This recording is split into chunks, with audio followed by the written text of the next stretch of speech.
Ofisler ileriye ыңғайлуу шарттарда кафелерде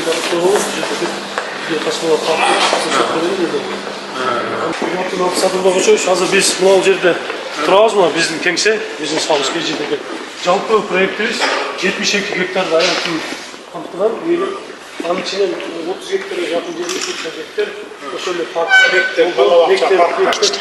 мектеп, бала бакчалар, спорт аянтчалар ошол ичине кирген. Андан сырткары 40 гектар тегерегинде бизге батирлер 1000 дана мамлекеттик ипотекалык компания берилген батирлерди эле ошол ичинде жайгашкан.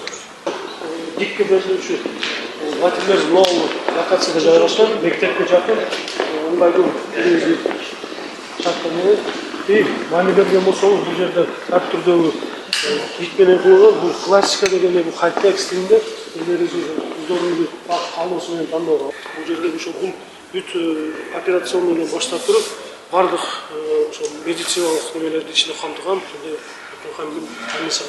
жерде реабилитационный борборубуз. Больницадан чыккандан кийин бул жерде ошо эс алуучу өзүнчө бир акыркы заман талаптарына ылайык туура келе турган тартипте ошол иштерди. Наркы бизде мектеп, тигил мектеп. Больницанын алдындагы ошол эс алуучу төрөтүйү деле ошо туруп шарттар менен мас келе турган тартиптерди койгонбуз. Анткени бул жерде больница, төрөтүйү, диагностика борбору ошо бир жерде кылып койгонбуз. Адамдар ошол бири-бирине жакын. Аркы четиге болушат. Булар жолдор деле биздер азыр 4 полосалуу жолдор, экинчи категориядагы жолдор менен кылынган. Ошо тыгымды алдын алуу максатында шаарчабызга атайын ошондой 4 полосалуу жолдорду изначально 3-нчи категорияга өтүп калган. Кайра экинчи категорияга көтөрүп бердик. Себеби население. Андан тышкары аркы бетинде малоэтажный застройкада биринчи жер үйлөр көрсөтүлгөн болчу. Анын баарын алып, кайра средний высотныйга көтөрдүк. Себеби баягы жер текке кетпесин. Туура. Особняктарды куруп албай, ичине бийик этаж үйлөр турган. Олардын стоянкаларга, подвалдар барбы? Стоянка, подвальный стоянкаларыбыз бар. Бул маселеде чогуу кеңешип бүт үйлөрдө, подвал үйлөрдө 5 этаждан үйдө полностью подвальный стоянкадан кетет. Категориясын нормаларын бирге-бир эсептелген немеси чыкты.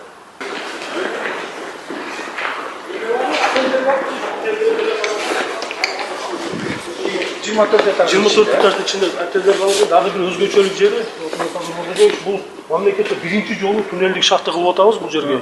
Бүт баягы коммуникация, зымдар, трубалар баардыгы жердин астына кирип кетет. Жердин жакшында иштесе болот.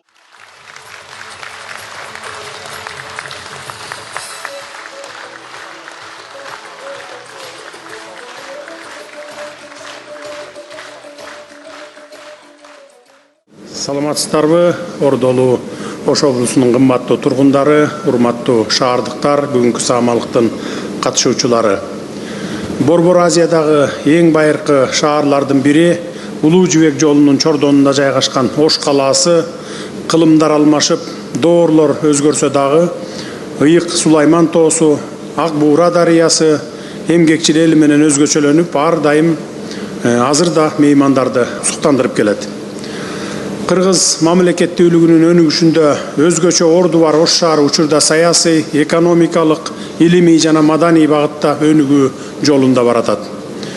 Бүгүн биз ушундай даңазалуу калаабыздын дагы бир жаңы этабын ачып, IT шаарчасын курууга мезгил кутусун салганы турабыз. Бул долбоордун негизги максаты мамлекеттик саясаттын алкагында региондорду туруктуу өнүктүрүү, заманбап ыкмаларды колдонуу менен массалык турак жай курулушун жандандыруу. Ошондой эле IT тармагын колдоо аркылуу Кыргызстандын атаандаштыкка жөндөмдүүлүгүн жогорулатуу аркылуу биздин алдыбызда Ош шаарынын экономикалык, социалдык, технологиялык өнүгүүсүнүн ылдамдатуу максаты турат. Буюрса, меймандос көп этностуу Ош шаарыбыз ынтымак байырлаган баалуулуктары менен катар жалпы түрк дүйнөсүнүн маданий жана материалдык көрөңгөсүн байытып, улуу жибек жолунун провайдери болуп, соода экономикалык, маданий гуманитардык байланыштардын чордонунда дүйнөнүн туш тарабынан агылып кирип чыккан туристтердин сүйүктүү аймагына айланат деп ишенип туралым. Анткени Ош шаарынын инфратүзүмүн жакшыртуу, көркүнө көрк кошуп, ар тараптуу өнүгүүсү үчүн алгылыктуу иштер аткарылууда. Алардын негизгилеринин бири жаңыдан мезгил кутусун сала турган мына ушул IT шаарчасы. IT шаарчасы жашоочулар, ишкерлер жана IT адистер үчүн заманбап инновациялык комплекстин курамы болмокчу.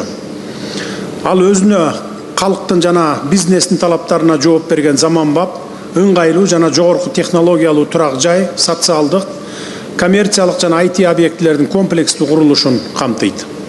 Бул масштабтуу долбоорлорду ишке ашыруу маалында жарандардын жашоо шартын жакшыртууга жана курулуш, маалымат технологиялары сыяктуу негизги секторлорду өнүктүрүүгө өбөлгө түзөт.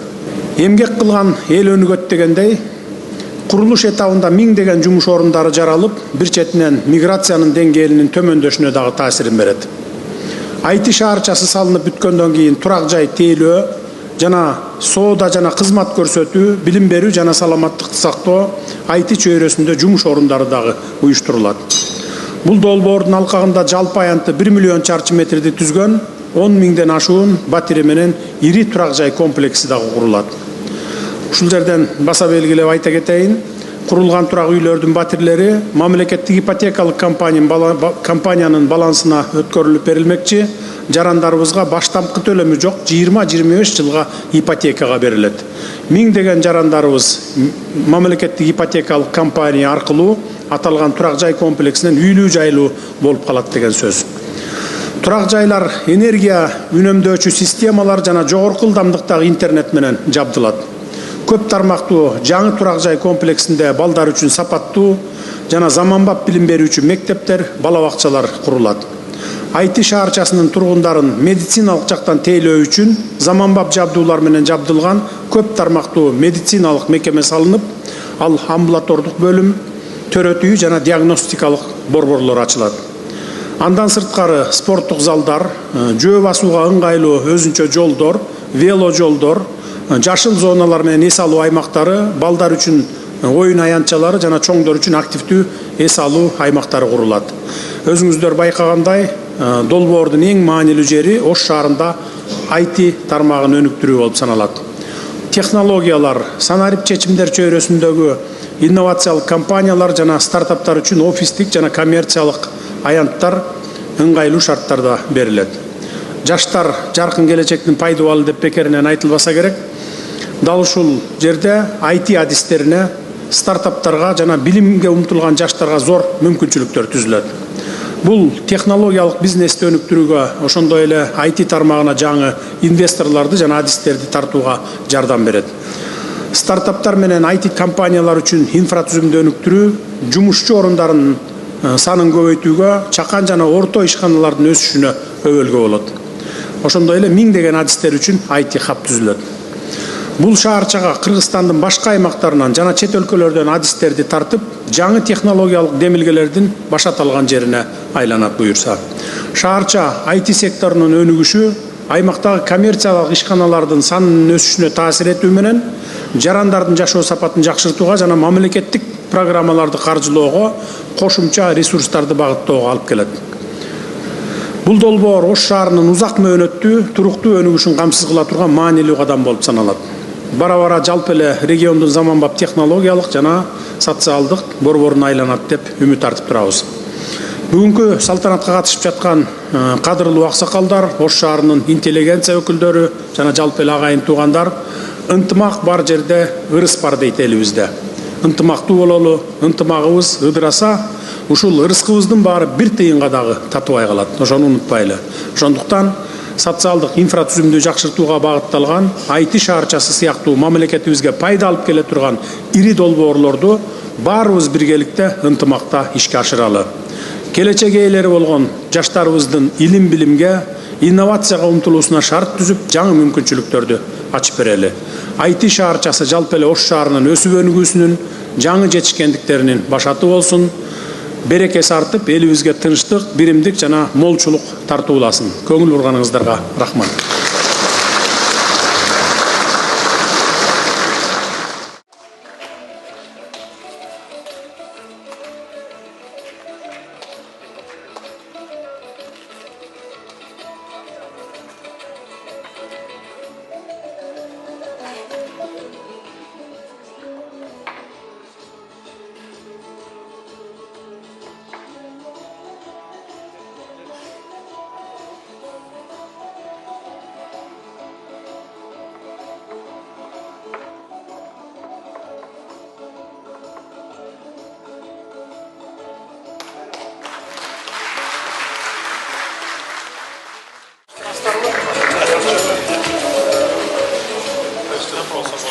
Ne soru talaplarınızlar var? Айтыңыздар açık. Бұл тарихи бір оқиға болып тұр. Біз дағы қолдан келген әрекеттерді жасап қорғаныс болды. Сөзсіз түрде қол қауыш қылыш керек, жардам беріш керек. Қол қауыш қылып, жардам беріп тұрып қойсақ, өмір бойы қалады, келечек буынға қалады. Şarkımız 12 vatan, Mustafa Murat'ın sürekli verilmesine yok. Geçen gün Polak'tan işte Ölümcülüğü çalışarımız, burada 25 bin adam var. Sizge çok rahmet Olsuz yıllar kasanlanmış 4 yılda saklanmış. Kırgızistan'da aldığın ülkelerde zaten boş düşünüyorum. Құдай бөліске қаласа жетеді. ең негізгісі ынтымақ болып тұрса, тыныштық, стабилдүүлік болса, бардығы болады. Қалғаны бар өзімізден, hareket қылсақ бардығы болады. Ең негізгісі ынтымақ. Ана стабилдүүлік болды. Ақсақалдардың үшін міндеті жоқ. Ақсақалдар жаштарға ақыл айтып тұрышыңыздар керек. Ынтымақты болғыла, биримдиктүү болғыла деп. Ынтымақ ыдыраған елден ырыскы қачат дейді. Тыныштықта болбойт, ырыскыда болбойт. Мындай шаар емес. Бұл шаар бір тиынға татыбай қалады. Мына көріп атабыз, Сирияны көріп атасыздар, Палестинаны көріп атасыздар, Украинаны көріп атасыздар. Не болуп атат аякта? Бізде Құдайға шүкір, молчулук, тыныштық. Ең негізгісі тыныштық.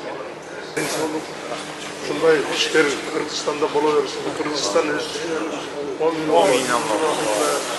Рахмат, рұқсат берсеңіздер, кейіп кеп.